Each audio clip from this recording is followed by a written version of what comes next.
Also a diversity of these platforms, right? Platforms that are not tied to these surveillance capitalism business models, platforms that can put security and privacy first, that can operate in a public interest. Yeah. And I think that's what we're doing with Signal.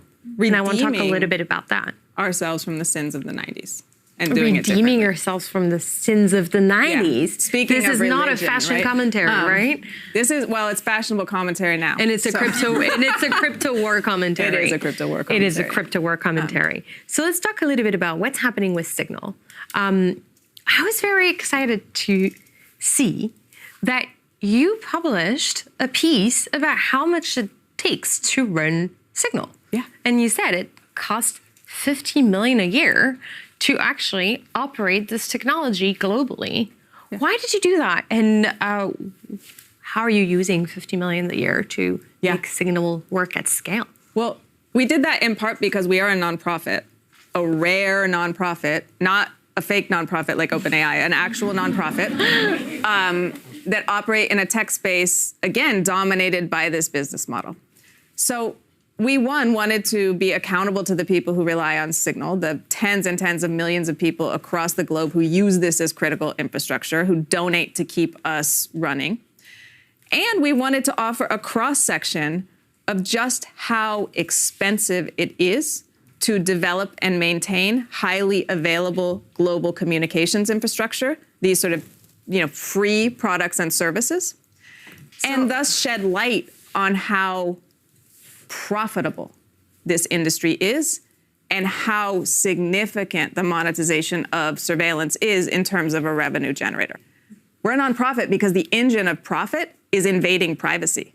And our function, our sole focus is creating a truly private communication app where we don't have the data, you don't have the data, the cops or Facebook or anyone doesn't have the data because it's only available to you. But then the question is, okay, without the data to create the revenue to cover $50 million a year. And by the way, $50 million is very cheap. So how are we going to guarantee privacy while supporting what it takes to actually produce an app that works for everyone? And I think that question is way, way bigger than Signal. And I think it's one we need to be asking of every company out here. Where's the money? And that sort of is a nice nod to how we started this conversation, which is making sure, too, that the money goes to tackling those very risks, to safety, to moderation, to privacy, right? Making sure that the investments are also keeping in line with detecting and managing those socio-technical harms. That is a good segue for us to take a few questions either on the infrastructure, inventing new resourcing models. So we spoke a lot about corporations, governments, their roles. I think it's almost embarrassingly easy how individuals, everybody in this room, hits the consent button when we want to read a thing on a web page, and we lose all of that data. How do you go from being the minority of individuals need to recognize they protect their own data versus the easy access to information and giving that up? I don't think this is a matter of individual choice or individual blame. We can't function in this world without using these services, right? We have to do this to get a job, to function in the workplace, to go to school, to have a robust social life in a world where so many of our, public spaces and ways of communicating with each other have been hollowed out by these platforms. I actually think it can be really dangerous to make this an issue of individual will or intellect or consciousness. I think, what we're talking about is a deeper collective issue where our lives are shaped by the necessity to use these systems. And where, look, Facebook creates ghost profiles for people who are not on Facebook in order to fill in your social graph. Data tells you something about the people who aren't represented in the data the same way it tells you about the people who are. I'm encouraged by new frameworks that are emerging that are maybe helping us think a little bit more collectively about our data. And so, for instance, in the United States, a lot of people are working around this idea of data trust and this idea that you have data rights, and you can also work with organizations who may represent your data rights, make it easier for people to collectively say, yes, I will entrust a nonprofit that is trusted to make sure that I can exercise my right. And this entities, so for instance, can be also collectively bargaining to make sure that, again, collective rights are being represented. I think that we're heading towards new frameworks, new governance mechanisms, new regulations, where we think a little bit more collectively about our data. Let's take another question. So far, our conversation, or your conversation, has been pretty U.S.-centric, and rightfully so. But what do you think about the essentially AI arms race between the U.S. and China, and what it means for the relationship between the two countries, as well as the impact on the rest of the world? There are very valid concerns about the kind of, the potential for the misuse of this technology. I'm not going to dismiss those. But for me, this is an economic arms race. Which pole, the US or China, is going to engage, as much of the world as possible in kind of AI client states, right? Provide the infrastructure, provide the APIs, provide the sort of, affordances so that, they can both extract data and sort of, and revenue from, various countries and, maintain, control through these companies. So I think there's a lot more to say about that framework. When we talk about a race, we really need to be asking, where are we racing to? Is this a race to the bottom of sort of, two poles of an economic surveillance state that are exercising massive social control over the rest of the world? And is that a race we want to win? When I think about, governments sort of rushing to make those investments and us talking about those arms race, of course, I also think about the fact that we have little agreement on what are the legitimate ways to deploy AI in military context, in conflict context. How does AI shape the laws of war? And Gaza.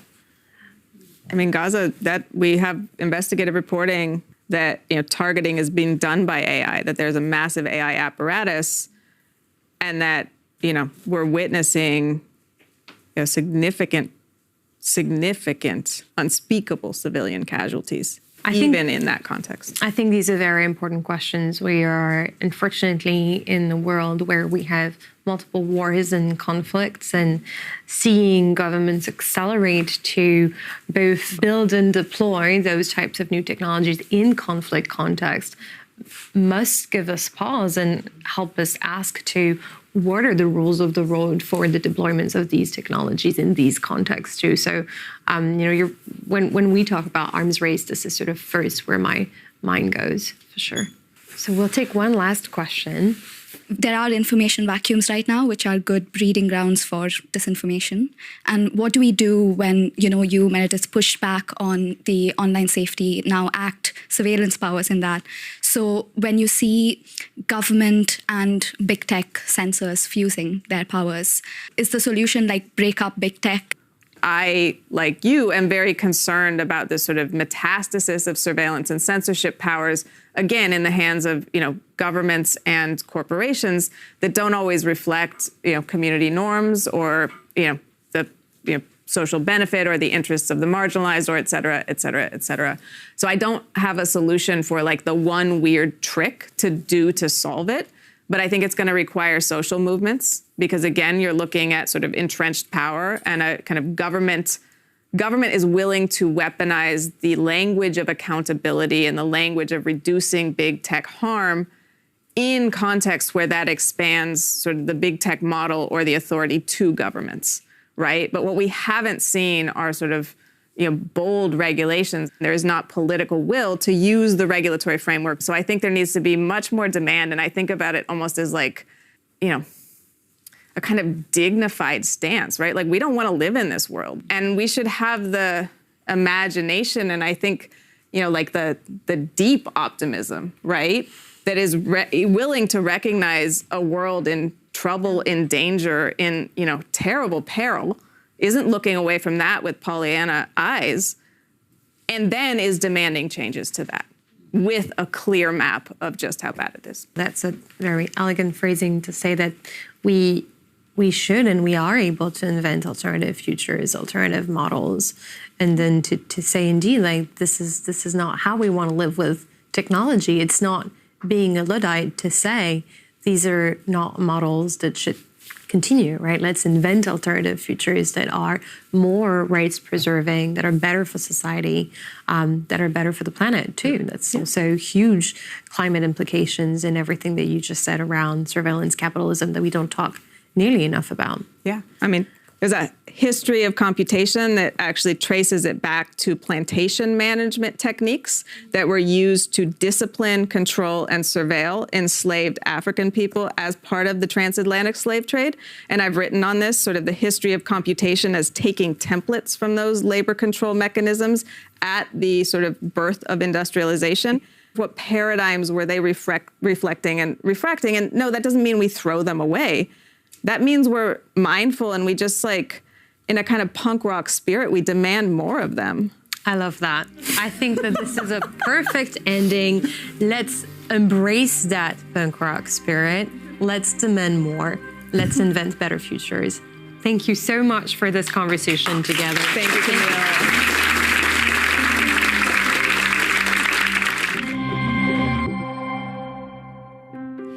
In the 4 episodes of this special series on AI, we've gone beyond the headlines and hype, spoken to scientists and industry leaders working to align profit motives with safety, as well as examine the coded bias that is already impacting our world. When real life is now stranger than fiction, we need to step back, look at the history of AI, how it's impacting economies around the world, how it is affecting violence and warfare, and what steps we can take now to make AI safe and ethical for us all.